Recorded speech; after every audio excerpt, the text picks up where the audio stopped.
अब इस वक्त हम मौजूद हैं 7 टाइम वर्ल्ड चैंपियन और 5 टाइम मेडलिस्ट इन कॉमनवेल्थ, जिसमें से 2 गोल्ड मेडल थे और इंडिया में गोल्ड मेडल जीतने का एजाज जिसके पास है, जिसने इंडिया में पाकिस्तान का परचम सर बुलंद किया और पूरी दुनिया में पाकिस्तान का नाम रोशन किया, वन एंड ओनली इनाम बट द ग्रेट। अस्सलाम वालेकुम जी। वालेकुम बट साहब, कैसे हैं आप? अल्हम्दुलिल्लाह जी। बट साहब, बहुत सी एक्टिविटीज हम देख रहे हैं माशाल्लाह, यहाँ पर आपने रौनक लगाई भी है। गुजरावाला जो सही मानों में पहलवानों का शहर राजा साहब जिसे कहा जाता है, वो यहाँ पे उस हिसाब से उन्होंने रौनक लगाई भी है।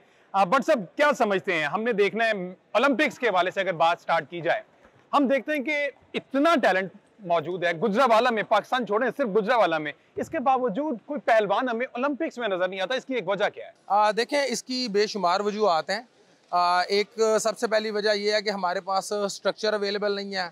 हम जब से पाकिस्तान बना है उस वक्त से हम अखाड़ों में हमारे बच्चे ट्रेनिंग करते हैं। ओलंपिक्स और बाकी इवेंट जो है वो मैट पर होते हैं, तो मैट्स अवेलेबल नहीं है, अखाड़ों के पास कवर करने की जगह अवेलेबल नहीं होती, और इस वजह से हमारे जो टैलेंट है वो मुकम्मल तौर पर हम उसको यूटिलाइज़ नहीं कर पाते। और जब कोई नेशनल या इंटरनेशनल इवेंट आता है तो देन हमारे खिलाड़ियों को चांस मिलता है कि हम मैट पर जाएं। एक तो ग्रास रूट लेवल पर बहुत ज़्यादा फुकदान है।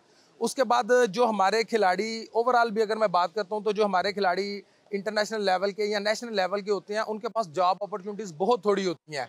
एक आधा डिपार्टमेंट है जो जॉब देता है, लेकिन अब डिपार्टमेंटल स्पोर्ट्स अभी भी उस तरह से नहीं स्टार्ट हो सकी, जिस वजह से खिलाड़ी बहुत अच्छे रेसलर हो के भी गेम को छोड़ जाते हैं।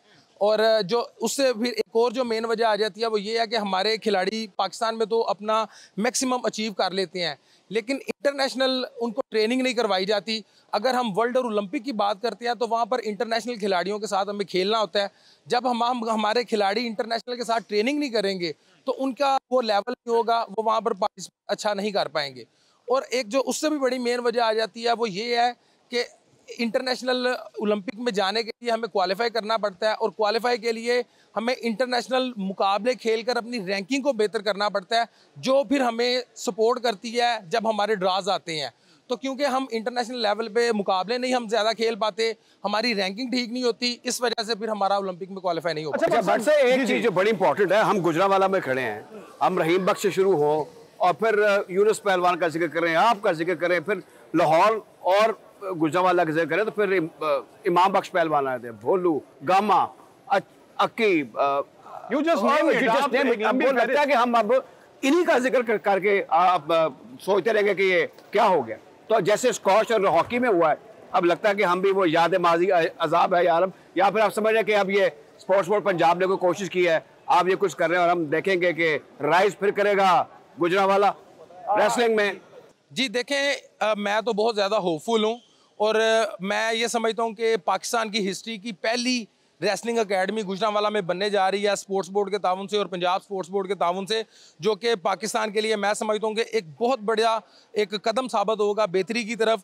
और इसके साथ साथ अगर हम बाकी चीज़ों को बेहतर करें, जैसे हम अपने खिलाड़ियों को इंटरनेशनल ट्रेनिंग करवाएं, जैसे खिलाड़ियों को ज़्यादा से ज़्यादा मुकाबलों में पार्टिसिपेट करवाएं, तो डेफिनेटली हमारे पास बहुत सारा टैलेंट। ठीक है। अच्छा बट साहब, इससे कबल हमने देखा माजी में सिर्फ अखाड़ा सिस्टम था, आपने बात की अखाड़े से निकलकर अखाड़े तक ही रह जाते, लेकिन इंटरनेशनल क्राइटेरिया मीट करने के लिए एक तो अखराजात की कमी है, दूसरा मैट की बड़ी बात की जाती। आप ही मुख्तलिफ प्लेटफॉर्म में कह चुके कि मैट अशद जरूरत है अगर आपने इंटरनेशनल लेवल पे फाइट करनी है।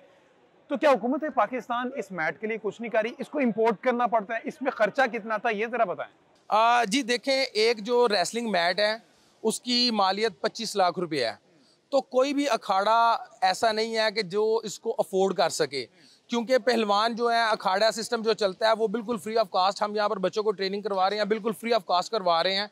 तो बच्चों के पास इतने पैसे नहीं होते या अखाड़ों के पास इतने पैसे नहीं होते, फंड्स होते ही नहीं हैं।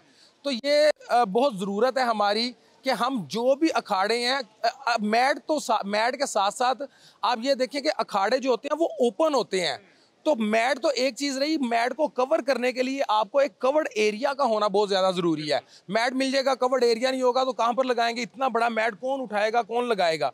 तो इसलिए ये बहुत ज़रूरी है कि अखाड़ों को अपग्रेड करके एक जिम्नेजियम टाइप मिनी जिम्नेजियम बना दिया जाए, जहाँ पर मैट लगे और उसको कवर किया जाए, देन इसका असल फ़ायदा हमें सामने आएगा। आपने जिक्र किया मुलाजमतों का, आपने फाइनेंस का जिक्र किया, हम जानते हैं, समझते हैं कि मनी मेक्स काम बनाए काम, तो नौकरियों की क्या सूरत है? आप तो बैबडा में हैं, आपने बड़ा अच्छा काम कर रहा है, अब जो नौजवान आएंगे उनके लिए क्या है, आप क्या बेचते हैं?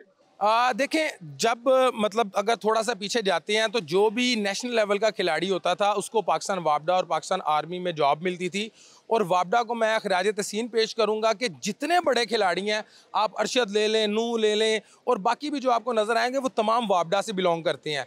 लेकिन अनफॉर्चुनेटली जो हमारे एक दो वज़ीर आज़म गुजरे हैं, नहीं, आप खुल के बात कर रहे हैं। एक लेटर दिया, मेरे ख्याल में ये मातम करने वाली बात है कि अच्छा, इसके हक में और मुखालिफ मुझे सारी चीजों का पता है, लेकिन ये अफसोसनाक बात है, खत लिख दिया गया कि बैंक टीमें, डिपार्टमेंट टीमें पहले ही बंद हो रही थी, आप ऑफिशियली बंद कर दें। सर, उस लेटर ने इतना ज़्यादा स्पोर्ट्स को नुकसान पहुँचाया है कि बम गिर जाता तो उसका नुकसान कम था, लेकिन उस लेटर ने इतना नुकसान पहुँचाया है। अब पिछले 4-5 साल से बच्चों की इंडक्शन नहीं हो रही, ना वापडा में हो रही है, ना बाकी डिपार्टमेंट में हो रही है। वापस हो गया, देखिए, बिल्कुल आप ठीक कह रहे हैं, उसका ऑर्डर तो रिवर्स हो गया है, लेकिन जो कंपनीज हैं वो कंपनीज परमानेंट जॉब देने के लिए या स्केल बेस्ड जॉब देने के लिए तैयार नहीं है। अभी भी जॉब सिर्फ वो मिलता है स्टेपन पे, वो भी बहुत ज़्यादा इश्यूज और बहुत सारी तंगियों के बाद मिलता है। एट दी एंड बट साहब, हम आपको इंशाल्लाह 2028 में दोबारा से खेलते हुए देख रहे हैं। जी इंशाल्लाह, डेफिनेटली मैं पूरी कोशिश कर रहा हूँ कि जितना पाकिस्तान को सर्व किया जाए, मुझे बहुत उम्मीद है। और इसके साथ साथ अभी हमारे आगे वर्ल्ड चैम्पियनशिप्स भी आ रहे हैं, अभी 2028 4 साल बाद है, उससे पहले 8 से 10 जो इवेंट है इंशाल्लाह हम उसमें भी अच्छा पार्टिसिपेट करेंगे, उसमें भी मेडल जीतेंगे और कोशिश करेंगे कि अपने साथ साथ इन बच्चों के भी उसमें लेके आए ताकि मजीद इनाम बट पैदा हो, मजीद पाकिस्तान इंशाल्लाह। Wish you good luck. बहुत शुक्रिया आपके वक्त का भट्ट साहब।